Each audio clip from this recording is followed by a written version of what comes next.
오늘 본문 속에는 더러운 귀신 때문에 고통을 당하는 한 딸을 둔 어머니의 이야기가 수록되어 있습니다.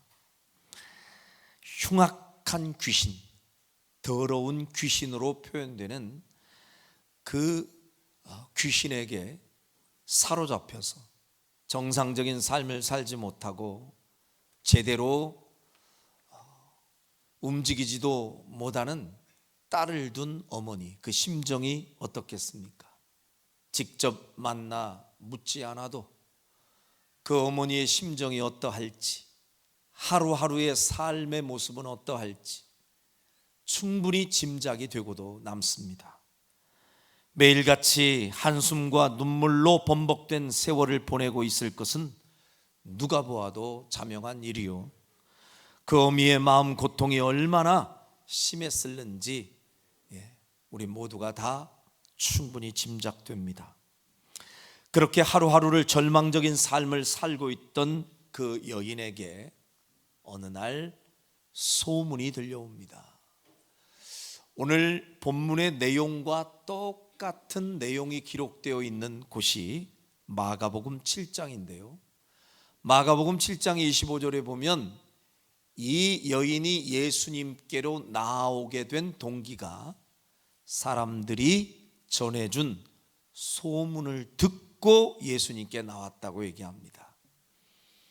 그 여인은 하루하루 자신의 딸이 귀신에게 붙들려 제대로 된 정상적인 삶을 살 수 없는 모습을 바라보며 늘 한숨 짓고 눈물을 흘리며 살아가던 때였는데 어느 날 누군가가 그 여인에게 이 소문을 전해주신 겁니다.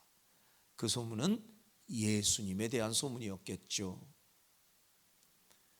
그 예수님을 만난 사람은 안진뱅이도 일어나고 눈먼 자는 눈을 뜨기도 하고 여러 가지 그런 기적과 이적이 나타났던 것을 누군가가 이 여인에게 전해 주었을 것이 분명하죠.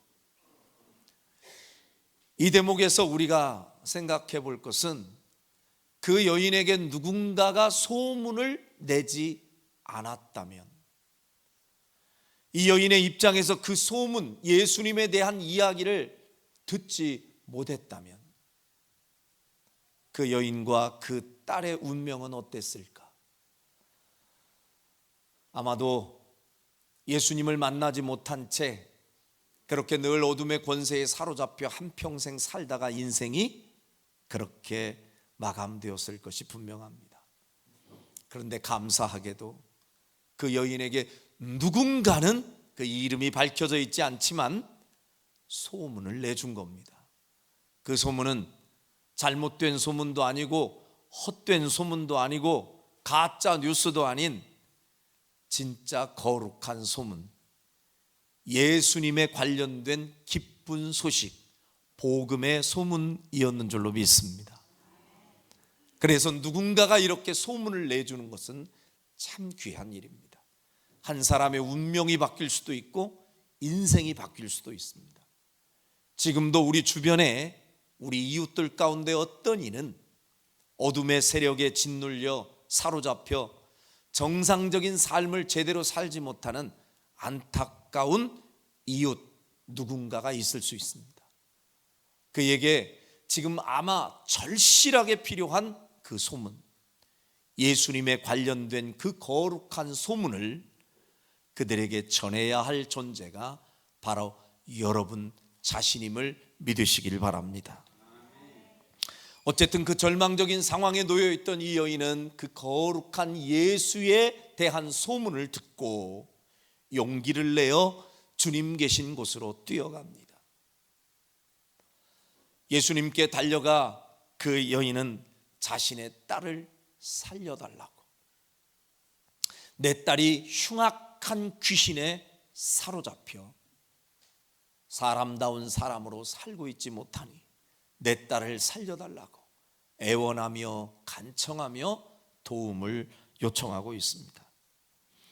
그 여인이 얼마나 지금 그 딸을 살리고 싶고 고치고 싶은 의욕이 강한지 우리는 본문 속에서 그 여인의 간절하고도 절절한 심정을 이해할 수가 있습니다. 그런데 이 여인이 이렇게 은혜의 기회, 주님을 만나 딸을 고칠 수 있는 절호의 기회, 이 기회를 가볍게 여기고 그냥 시큰둥하게 넘겨버렸다면 아마도 그 여인의 인생은 이런 축복의 기적을 경험하지 못했겠지만, 그 여인은 자신에게 온 그 은혜의 기회, 주님을 만나 딸을 고칠 수 있는 그 절호의 기회, 그 기회가 왔을 때 기회를 놓치지 않고 잘 붙들었던 여인이 이 가나안 여인, 혹은 그 가나안 지역에 소속되어 있는 지역인 수로보니게 여인, 다 같은 여인이에요. 유대인들의 입장에서 볼 때는 이방 여인이었지만 어쨌든 그렇게 하나님의 큰 은혜를 이제 받을 수 있는 기회를 잘 붙잡아서 인생이 달라진 여인이었음을 볼 수 있습니다.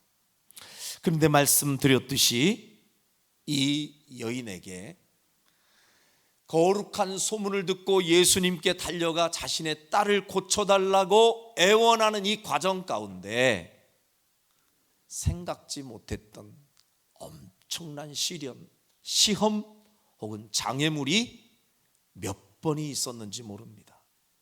이 여인에게 있었던 은혜를 그토록 사모하면서 받기를 원했지만, 은혜 받기까지 그 여인이 넘어야 할 관문, 넘어야 할 장애물이 뭐였는지 우리는 오늘 그 내용을 한번 자세히 살펴보고자 합니다.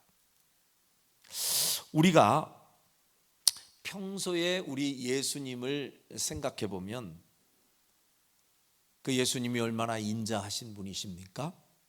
얼마나 긍휼이 많으신 예수님이십니까? 모든 사람들이 가지고 있는 생각과 정반대로 가장 소외되고 약한 자 편에 서셨던 예수님 아니십니까? 아마도 그 여인이 소문을 들었을 때도 그런 예수님이라고 소문을 들었기에 용기를 냈을 수도 있습니다. 그런데 평소에 예수님 모습이었다면 당연히 이렇게 가장 아픈 사연을 가지고 예수님께 용기를 내어 달려와 엎드려 주님의 도움을 요청하는 이 여인을 먼저 알아보고 불쌍히 여기고, 그 여인이 다 얘기하지 않아도 이 여인의 문제가 무엇인지를 알고 더 적극적으로 다가와 손도 내밀어 주시고 그 문제도 해결해 주실 만한 예수님이신데, 그런데 이상한 건 이 여인만이 아니라 우리도 놀랄 만큼 예수님이 그 여인을 대하는데 전혀 우리가 예상할 수 없는 예상 밖의 반응을 보이십니다. 용기를 내어 달려온 그 여인이 예수님께 도움을 간절히 요청하고 있는데 그 예수님이 이 여인을 어떻게 대하고 있는지 한번 보십시다. 첫 번째, 이 여인이 이제 넘어야 할 장애물입니다. 자, 한번 보십시다. 22절과 23절을 같이 한번 읽어보겠습니다. 시작. 가나안 여자 하나가 그 지경에서 나와서 소리질러 이르되 주 다윗의 자손이여 나를 불쌍히 여기소서 내 딸이 흉악하게 귀신 들렸나이다 하되, 그 예수님 앞에 달려와서 자신의 사정을 있는 그대로 아뢰면서 지금 예수님의 대답을 기다리고 있습니다. 그랬더니 예수님이 처음 이 여인에게 이 반응을 보이십니다. 23절 시작. 예수는 한 말씀도 대답하지 아니하시니 제자들이 와서 청하여 말하되 그 여자가 우리 뒤에서 소리를 지르오니 그를 보내소서. 우리가 평소 알고 있는 예수님의 모습이 아닙니다. 귀를 기울여 주시고 눈을 마주쳐 주시고 다가와 손을 잡아 주시는 것이 우리가 생각했던 그 따뜻한 예수님의 모습인데 무슨 일인지 예수님은 예상 밖의 반응을 보이십니다. 싸늘하게 반응합니다. 아니, 반응조차 하지 않으십니다. 예수님은 한 말씀도 대답지 아니하시니. 뭔 소리예요? 아예 관심조차 갖지 않았다 그 말입니다. 대꾸조차 하지 않으십니다. 들은 척도 안 합니다. 무관심으로 반응하고 계십니다. 여인의 입장에서 볼 때는 아주 크게 상처를 받고 자존심이 상할 일이죠. 사람이 가장 힘들어지고 외롭고 서글플 때가 언제냐면 누군가에게 투명인간 취급당할 때예요. 나는 분명히 존재하는데 나의 존재 자체를 인정도 하지 아니하고 내가 있다고 가정하지도 않은 채 물건 취급하고 없는 사람 취급하고 반응조차 해주지 않고, 여러분 이 무관심이 얼마나 서글픈 일인지 아시죠? 그래서 누군가는 사랑의 반대말, 제일 참혹한 말이 무관심이라고까지 얘기를 합니다. 지금 예수님은 그 여인에게 관심을 보이지 않으세요.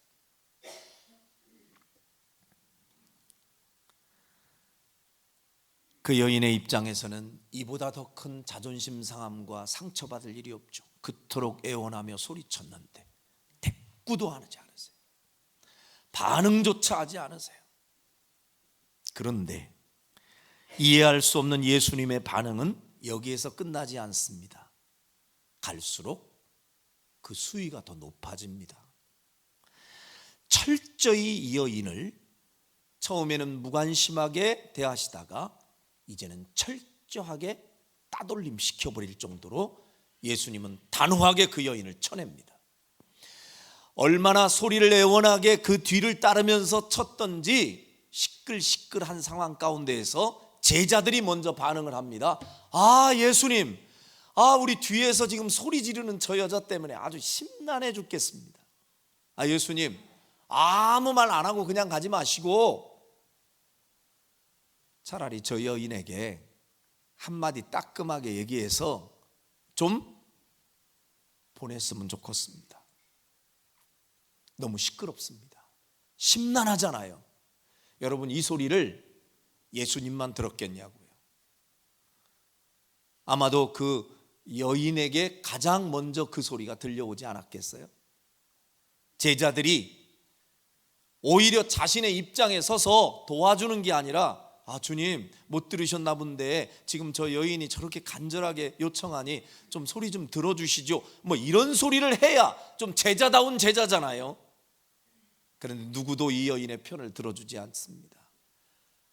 주님, 우리 뒤에서 지금 소리 지르고 있는데 좀 보냈으면 좋겠는데요, 좀 잘라내고 쳐냈으면 좋겠는데요 라고 얘기를 하면 예수님은 그러면 어떻게 반응을 하실까? 그 얘기를 들으시던 예수님이 24절에서 그 여인에게 더 큰 상처가 될 이야기를 꺼내십니다. 24절 시작. 예수께서 대답하여 이르시되 나는 이스라엘 집에 잃어버린 양 외에는 다른 데로 보내심을 받지 아니하였노라 하시니. 다른 말로 표현하면 그 여인 나와 상관없는 사람이야, 이 얘기를 지금 하고 계시는 거예요. 뜬금없이 예수님이 출신 성분을 따져가면서 이스라엘을 따지고 이방인을 따지면서 그 여인은 내가 신경 쓸 여인이 아니야, 나하고 상관없어, 그렇게 예수님께서는 그 여인의 출신지를 들먹이면서 난 그런 여자를 상대할 이유가 없다고 딱 잘라버리시는 거예요. 이 정도의 무관심한 반응을 보이고 이 정도로 철저하게 자신을 배제시키는 예수님을 보았다면 적어도 정상적인 생각을 가지고 있는 사람이면 치사하고 더러워서라도 내가 더 이상 주님께 구걸하지는 않는다고 등 돌려버리고 포기해버리고 떠나야 정상입니다. 그런데 이렇게 싸늘하게 반응하시는 예수님, 그 예수님도 우리가 볼 때 너무 충격인데 그런 예수님을 보면서 이 여인이 반응하고 있는 그 반응이 우리를 더 놀라게 합니다. 그 다음 절 25절 시작. 여자가 와서 예수께 절하며 이르되 주여 저를 도우소서. 아니 분명히 자신에게 신경조차 쓰지 않고 아무 말 하지 않고 침묵으로 대응하던 예수님이었고, 한마디 입을 열더니 뜬금없이 나는 이스라엘 사람들하고만 관련 있지 나는 딴 사람은 신경 쓸 여력이 없다고, 그와 상관이 없다고 그렇게 매정하게 그 여인을 쳐냈던 그 예수님을 보고 이 여인이 한 걸음 더 뒤로 물러섬이 아니라 오히려 더 예수님께 가까이 다가갑니다. 한 발 더 예수님께 나아가 오히려 자신의 자세를 낮추고 절하면서 주님께 도움을 요청합니다. 그 정도 서러운 소리를 듣고 자존심 상하고 상처를 받았다면 오히려 엎드려 있다가도 고개를 뻣뻣이 세우고 자세를 세우고 주님 앞에 한바탕 한번 말다툼이라도 해야지 직성이 풀리잖아요. 어찌된 영문인지. 그런데 그 여인은 예수님이 그렇게 서럽게 자신을 대하는데도 그래도 하나님의 은혜를 경험하기 원하여 은혜를 갈망하는 그 마음으로 주님께 더 가까이 갑니다. 그리고 이제는 엎드리기까지 합니다. 그러더니 이렇게 외칩니다. 주님, 제발 저를 도와주세요.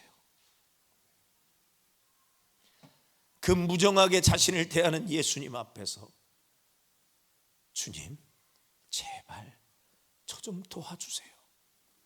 이렇게 싸늘하게 대하지 마시고 저를 좀 도와주세요. 자, 여기까지 이야기가 전개됐다면 적어도 예수님이 착각하고 뭔가 잘못해서 예수님이 이렇게 싸늘하게 대응하고 뭔가 이 여인에게 상처를 입혔더라도 적어도 저쪽에서 저렇게 저자세로 고개를 낮추고 자세를 낮추고 주님께 도움을 요청하면 그 정도에서는 물러서 주셔야 하잖아요. 그런데 예수님은 그런 여인 앞에서 아예 결정타를 날립니다. 더 충격적인 말씀을 꺼내세요. 마지막 세 번째 그 여인이 당한 큰 장애물, 그 큰 시험이 뭐였습니까? 26절입니다. 시작. 대답하여 이르시되 자녀의 떡을 취하여 개들에게 던짐이 마땅하지 아니하니라. 이보다 더 모욕적인 말이 어디 있습니까? 차라리 아까 끝났으면 좋았을 걸. 차라리 침묵으로 일관하며 나를 반응하지 않았더라면, 나를 모른 척하는 게 나을 뻔했나? 아니, 나하고 이야기 섞지 아니하고 나는 상관할 사람하고만 대화해, 이런 정도 얘기 듣고 내가 물러가는 게 더 나았을까? 혹시나 싶어 엎드려 도움을 요청했건만 이제는 대놓고 사람에게 모욕적인 말을 건네는 예수님. 이렇게 얘기합니다. 자녀들에게 줄 떡이 있는데 그 떡을 자녀에게 주어야 되는데 글쎄 그 떡을 자녀에게 안 주고 그 떡을 갖다 개한테 던져주는 사람이 어디 있어? 이 얘기를 꺼내시는 예수님의 그 소리를 들은 이 여인, 여러분 누가 들어도 학교 가방 짧아도 예수님이 지금 본인을 어떻게 대하는지 몰랐겠습니까? 못 느꼈겠습니까? 지금 유대인이 아닌 이방인이라고 예수님께서 일반 사람들은 본래 이방인을 그렇게 취급했을지라도 적어도 은혜를 베푸시고 긍휼을 베푸시는 예수님이 그럴 줄은 몰랐는데 그 예수님이 아주 대놓고 사람을 무시합니다. 나는 은혜를 준다면 내 자녀들 이스라엘 사람들한테 주지 개처럼 여기는, 아니 개라고 표현할 수 있을 만한 나는 그런 존재들에게는 못 준다. 이렇게 대놓고 이 여인을 무시하고 있는 예수님. 여러분, 이 가장 모욕적인 이야기를 들은 여인의 심정은 어떻겠습니까? 자신이 지금 개 취급을 당하고 있는 거예요. 그냥 있는 그대로예요. 사람 취급 못 받고 자신이 개 취급받고 있다고요. 목사님, 요즘 시대가 바뀌어가지고요, 개팔자가 상팔자예요. 우리보다 더 좋은데요. 아무리 개가 사람들에게 참 좋은 어떤 인식을 받는 존재가 되었다 손치더라도 당시나 지금이나 개와 사람은 같을 수는 없죠. 틀려요? 제 말이 맞죠? 저는 여러분들이 개를 좋아하고 사랑하고 아끼고 다 존중합니다. 저도 할 수 있다면 나중에 개 한 마리 키우고 싶은 마음이 있습니다. 너무 예뻐요. 그런데 아무리 이쁘고 아무리 사랑스러워도 개는 여러분의 딸이 되거나 아들이 될 수는 없어요. 제가 꼭 부탁드립니다. 아끼고 사랑은 하되 선은 넘지 마세요. 왜냐하면 그 개들한테 엄마 왔다, 아빠 왔다, 족보를 꼬이게 하지 마시라 그 말이에요. 네? 그냥 예뻐하세요. 뭔 아빠 엄마가 아무 데나 갖다 붙이냐고요. 도대체 난 안 그랬으면 좋겠어요. 예전엔 도저히 제가 이해가 안 되었던 어떤 문화인데 이제는 제가 이해하려고 꽤 애를 씁니다. 이해가 또 돼요. 그런데 제가 이렇게 여러분에게 물을게요. 여러분이 정말 자식처럼 아끼고 사랑하는 그 개를 탁 몰고 이제 산책을 가는 거예요. 근데 누군가가 얘기를 해줍니다. 어머 어머, 개를 보니까요 너무 예뻐요. 근데 꼭 사람 같아요. 이렇게 얘기했어요. 기분 좋아요? 나빠요? 아니, 내가 정말 아끼는 그 개를 어머 꼭 사람 같아. 칭찬이죠. 기분 좋아요. 주인의 입장에서는 아유, 우리 개를 그렇게 막 이쁘게 봐주셔서 고마워요. 막 사람처럼 어머 너무 사람 같아요. 그러면서 막 그렇게 칭찬했어요. 기분 좋아요. 이제 그럼 그게 계속 기분 좋아야 돼요.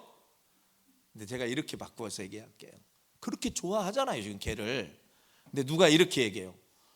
어머 집사님 꼭 진짜 사랑하는 저 개 같아요. 그럼 여러분들 어떻게 해요? 어머 고마워요 하고 칭찬 들은 것처럼 그렇게 여길 수 있어요? 아니라니까. 절대 아니에요. 여러분, 정말로 그 개를 아끼고 사랑한다고 해도 그 개가 나를 닮았다고 하면 그냥 이해를 하는데 내가 개를 닮았다고 하면 성질 난다니까요. 개를 좋아하는 세상에도. 맞아요, 틀려요? 아니에요? 아닌 사람한테 내가 그 얘기 한번 해주려고. 어느 누가 본인에게 개와 같다라는 표현을 쓰면요, 이거는 가장 모욕적인 얘기예요. 그럴 수는 없어요.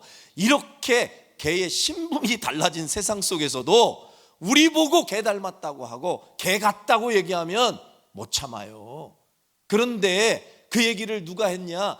예수님이 그 여인에게, 그 아픈 상처가 있고 그 많은 세월을 눈물과 한숨으로 사는 그 가녀린 여인에게 어떻게 그 예수님이 나는 은혜를 베풀어도 자녀에게 베풀면 베풀지 개들한테는 못 준다, 어떻게 이렇게 표현하실 수 있냐고요.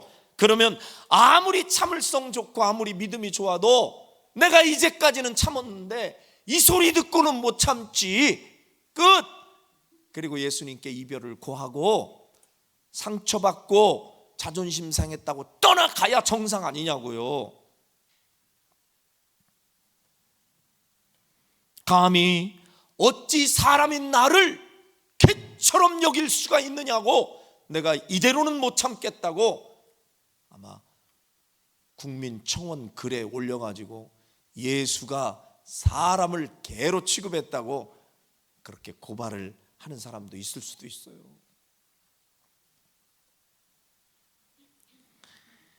아무리 주님께 은혜를 받는 일이 중요해도 이 정도 자존심이 짓밟히고 인격이 모독되는 상황에 닿았다면 어쩌면 은혜를 받으려는 마음조차 잊어버리고 당장 화를 내고 성질을 내며 돌아가 버리는 것이 우리 인간이 가진 본능의 자세가 아닐까, 저는 그런 생각을 하거든요.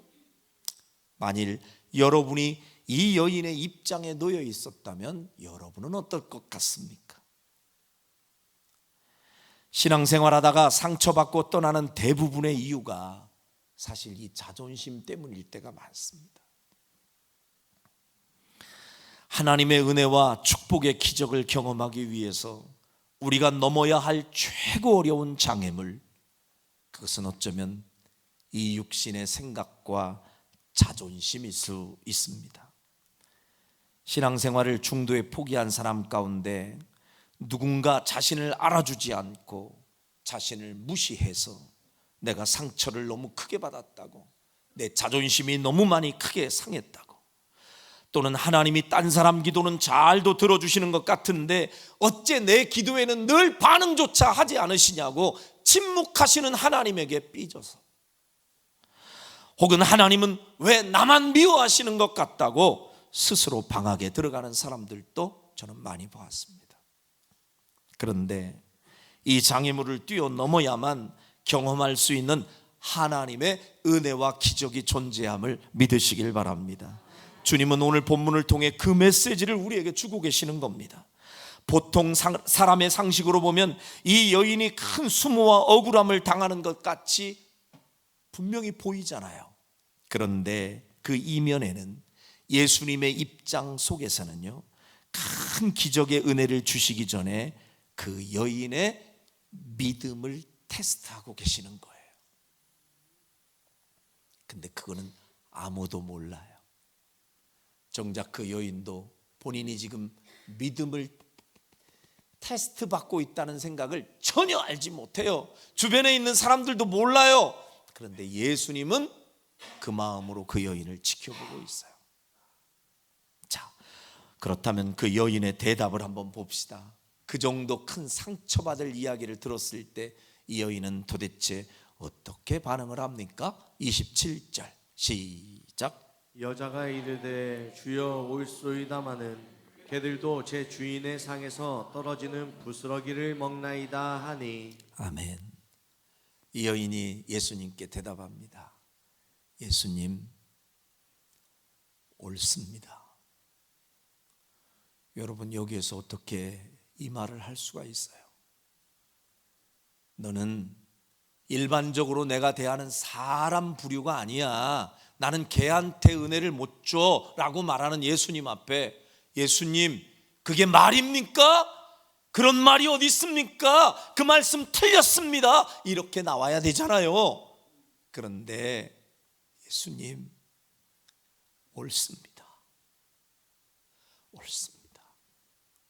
뭐예요? 예수님, 저는 개와 같습니다. 맞아요, 주님. 주님 말씀대로 저는 개와 같은 존재입니다. 그렇게 많은 사람에게 취급당해도 부정할 수 없을 만큼 제 신세는 이런 존재 맞습니다. 그런데요, 주님, 개들도 살아가려면 부스러기라도 먹지 않습니까? 당시에 그 개들도 주인의 밥상에서 떨어지는 그 부스러기를 양식으로 삼아서 개들이 살아가고, 그게 이제 보편적인 문화니까 그 여인은 예수님께 그 얘기를 꺼내는 거예요. 예수님, 참 주님이 맞는 말씀 하셨거든요. 저는 개와 같은 존재입니다. 그런데 예수님이 말씀하시는 그 은혜, 저는 은혜를 너무 많이 받고 싶은데 주님이 나를 자녀와 다른 존재라고 얘기하신다면 그 주님이 말씀하시는 본래의 은혜는 자녀들에게 주셔도 좋습니다. 근데 저는 부스럭이라도 괜찮습니다. 밥상에서 떨어지는 부스럭이 은혜라도 나 그 은혜 받고 싶습니다. 저한테는 주님이 주시는 그 부스럭이 은혜라도 제 인생에는 그게 절실하게 필요합니다. 제발 저에게 은혜를 더하여 달라고 그 여인은 주님에게 애절하게 절실하게 기도합니다. 그랬더니요, 이 얘기가 끝나자마자 28절 예수님의 반응이 드디어 달라집니다.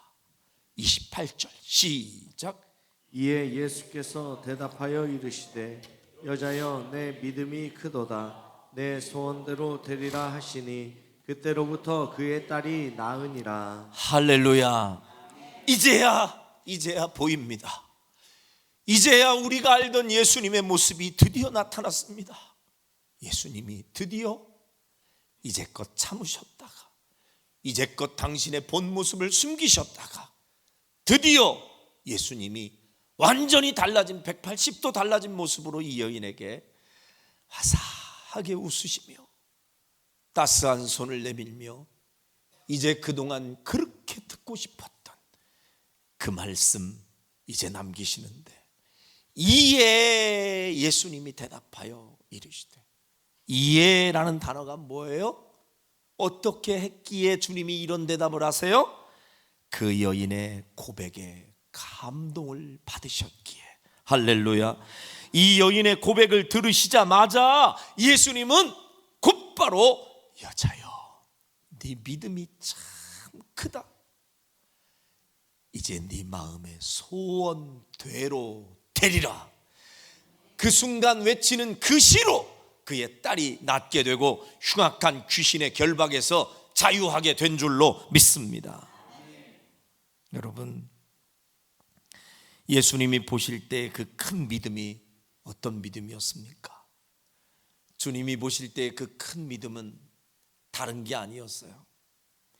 자존심을 내려놓고 철저히 자신을 비우고 끝까지 은혜를 갈망하는 그 자세, 우리 주님은 그 모습을 큰 믿음으로 인정해 주신 줄로 믿습니다.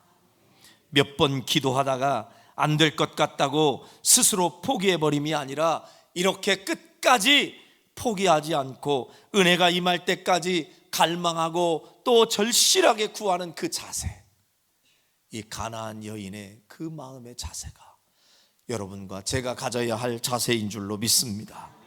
예수님은 애초부터 그 여인을 사람들 앞에서 망신 주려고 했던 분이 아니세요.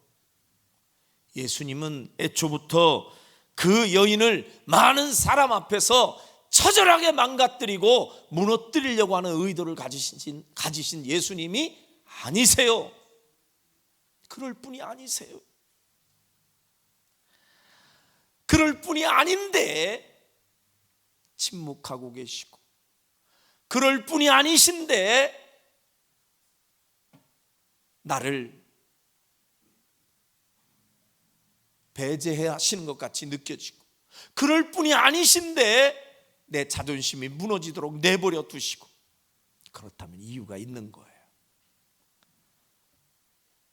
우리 예수님은 처음부터 이 여인의 믿음을 테스트하시고 그 믿음을 확인한 후 주변에 있는 그 제자들과 많은 사람 앞에서 그 여인의 큰 믿음을 오히려 드러내고 자랑하시고 본보기로 삼으시려고 예수님은 이 상황 가운데 침묵하시며 지켜보신 줄로 믿습니다.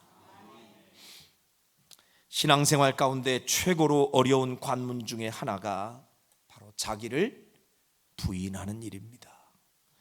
자기를 내려놓는다는 거 말처럼 쉬운 게 아니에요.